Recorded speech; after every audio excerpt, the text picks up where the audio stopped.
अब हम लोग जो है बात करते हैं मूल अधिकार, जिसको इंग्लिश में कहते हैं फंडामेंटल राइट। ठीक है, इसमें वस्तुनिष्ठ प्रश्न यानी एमसीक्यू देख रहे हैं। ये वीडियो नंबर 6 है। वीडियो नंबर 6 देखने से पहले सबसे पहले प्लेलिस्ट में जा करके मूल अधिकार का जो एमसीक्यू वाला वीडियो है, ठीक है, 5 नंबर का वीडियो देख लीजिए। उसके बाद 6वां देखिए और 5वें नंबर वीडियो में 24 तक क्वेश्चन हो चुका है। ठीक है, क्योंकि टॉपिक वाइज टॉपिक चल रहा है। आज का हम लोग का टॉपिक मूल अधिकार में है, मूल अधिकार की विशेषताएं। ठीक है, इसके बाद कुछ दिनों के बाद अभी जो है मूल अधिकार के बाद मूल कर्तव्य भी पढ़ाया जाएगा थ्योरी में। तो इसके प्लेलिस्ट में 2 प्रकार के वीडियो हैं। एक में सिर्फ थ्योरी बताया गया है, ठीक है, संविधान का, और दूसरे में जो है एमसीक्यू हो रहा है। तो अभी मूल अधिकार के एमसीक्यू काफ़ी लंबे समय तक चलेंगे, ठीक है, कम से कम 15-20 दिन तक। इसके बाद जो है थ्योरी में जो है हम लोग मूल अधिकार खत्म कर चुके हैं।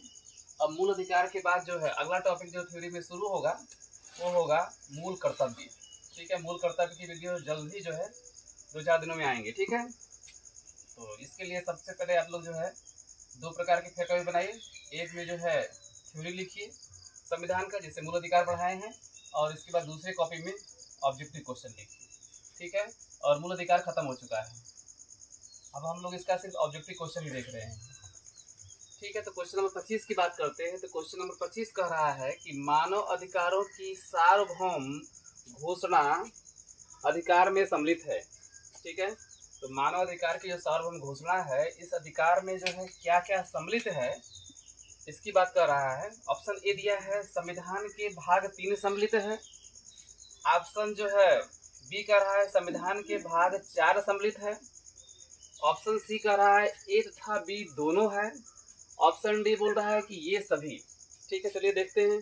कह रहा है कि मानव अधिकार की सार्वभौम घोषणा, ठीक है, घोषणा अधिकार में सम्मिलित है। तो क्या संविधान के भाग 3 सम्मिलित हैं? तो सबसे पहले बात करें कि मानव अधिकार की घोषणा में जो संविधान के भाग 3 क्या है। तो संविधान के भाग 3 जो है मूल अधिकार की बात की गई है। तो यह बात भी क्या है, सम्मिलित है। ठीक है, फिर आगे देखते हैं। आगे कह रहा है कि संविधान के भाग 4 क्या सम्मिलित है? यस, 4 भी सम्मिलित है, क्योंकि संविधान के भाग 4 में राज्य के नीति निर्देशक तत्व की बात की गई है। ठीक है, ए तथा बी दोनों, ये भी बात सही है। और लास्ट में दिया है ये सभी। इसका जो सही उत्तर होगा वो क्या हो जाएगा, ये सभी। कौन सा सही होगा? ये सभी। चलिए अब अगला क्वेश्चन देखते हैं। आगे क्वेश्चन कह रहा है 26 नंबर, संविधान में कौन से भाग की व्यवस्था न्यायालय द्वारा की जा सकती है? संविधान के यानी कि न्यायालय में उसको प्रवर्तित नहीं किया जा सकता है। किसको? ठीक है, तो ऑप्शन ए दिया है प्रस्तावना, बी दिया है मूल अधिकार, सी दिया है राज्य के नीति निर्देशक तत्व, और डी दिया है कोई नहीं। फिर से क्वेश्चन देख लीजिए। संविधान के कौन से भाग की व्यवस्था न्यायालय द्वारा की जा सकती है? तो क्या प्रस्तावना को न्यायालय में किया जा सकता है? नहीं। मूल अधिकार? यस। ठीक है, और राज्य के नीति तत्व, इसमें भी इसको न्यायालय द्वारा प्रवर्तन नहीं किया जा सकता। अनुच्छेद जो है इसमें ध्यान देंगे तो अनुच्छेद 37 कहता है कि राज्य के नीति तत्व को जो है न्यायालय में नहीं लाया जा सकता है। ठीक है, न्यायालय द्वारा प्रवर्तनी नहीं है, प्रस्तावना ही प्रवर्तनी नहीं, तो कौन है? मूल अधिकार है। कौन है? मूल अधिकार। सबसे पहले प्रस्तावना की बात करते हैं। तो क्या प्रस्तावना जो है न्यायालय द्वारा प्रवर्तनीय है? तो प्रस्तावना को जो है न्यायालय में लाया जा सकता है, न्यायालय द्वारा प्रवर्तनीय है। तो प्रस्तावना जो है न्यायालय द्वारा प्रवर्तनीय नहीं है। अब बात करते हैं कि क्या राज्य के नीति निर्देशक तत्व ये है प्रवर्तनीय? तो राज्य के नीति निर्देशक तत्व ये भी जो है न्यायालय द्वारा प्रवर्तनीय नहीं है ना, न्यायालय द्वारा प्रवर्तनीय नहीं है। लिख सकते हैं कि प्रस्तावना और राज्य के नीति निर्देशक जो तत्व हैं यह न्यायालय के द्वारा प्रवर्तनीय नहीं है। ठीक है, जबकि मूल अधिकार न्यायालय द्वारा क्या है? प्रवर्तनीय है। क्योंकि किसी भी व्यक्ति के मूल अधिकार का अगर हनन होगा तो अनुच्छेद 32 के तहत सुप्रीम कोर्ट और अनुच्छेद 226 के तहत हाई कोर्ट जा करके क्या कर सकता है? न्याय को प्राप्त कर सकता है। अब जो है आगे बात करेंगे क्वेश्चन नंबर 27 का। तो क्वेश्चन नंबर 27 कह रहा है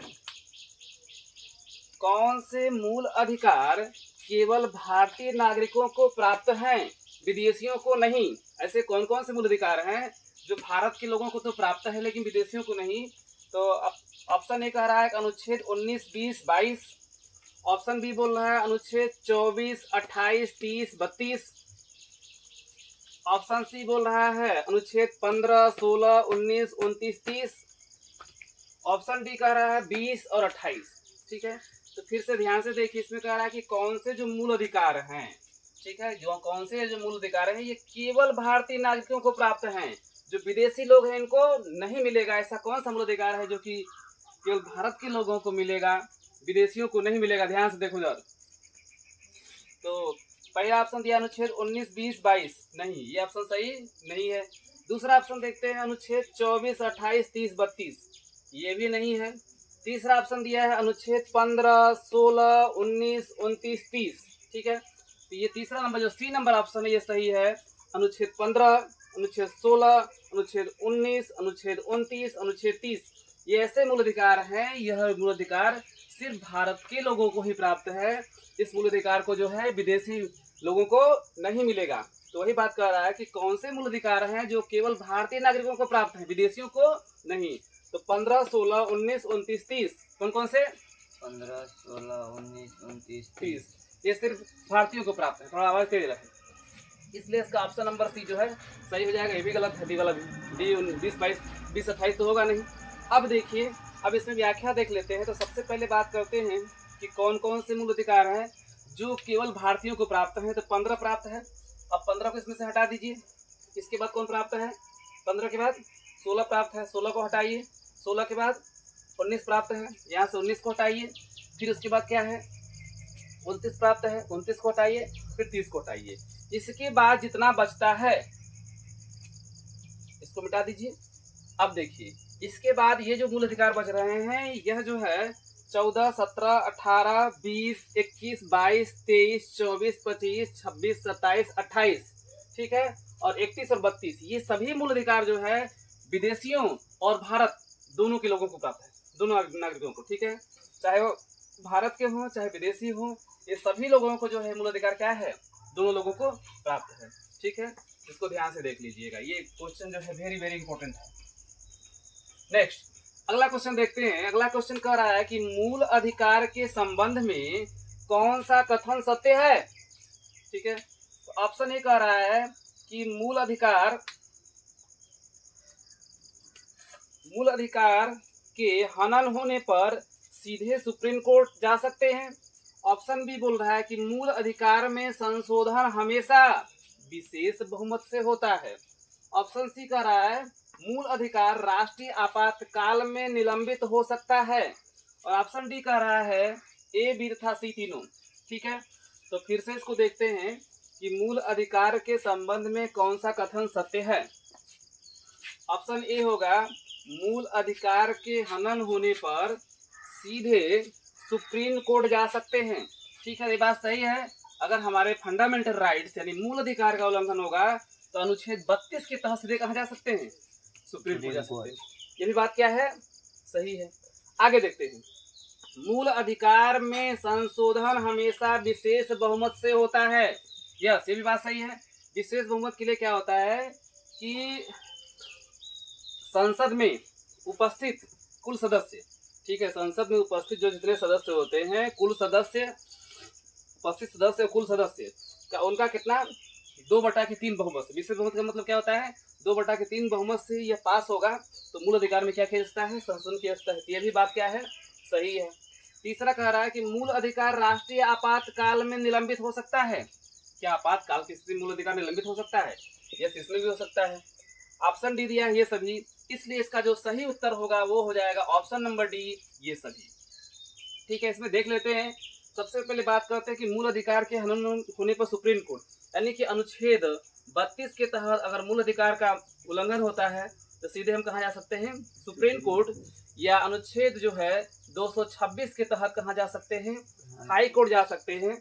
और विशेष बहुमत क्या होता है कि जो विशेष बहुमत की बात करते हैं, विशेष बहुमत, तो सदन में उपस्थित जितने सदस्य होते हैं उन सभी सदस्यों का, ठीक है, कुल मतों का 2/3 भाग जो होता है उसको विशेष बहुमत कहते हैं, या इसके साथ और भी ऐड कर लेंगे कि सदन में जितने सदस्य होते हैं उस सदस्यों के 50% से अधिक, 50% से अधिक जो मत होगा, ठीक है, तो वह जो है उसको विशेष बहुमत कहते हैं। और विशेष बहुमत के माध्यम से इसको क्या किया जाएगा, इसको जो है मूल अधिकार में भी संशोधन हो सकता है। मूल अधिकार राष्ट्रीय आपातकाल में निलंबित होते हैं, जो राष्ट्रीय आपातकाल लगता है उसमें मूल अधिकार क्या होते हैं, निलंबित होते हैं। ठीक है, आज के लिए बस इतना ही। थैंक्स।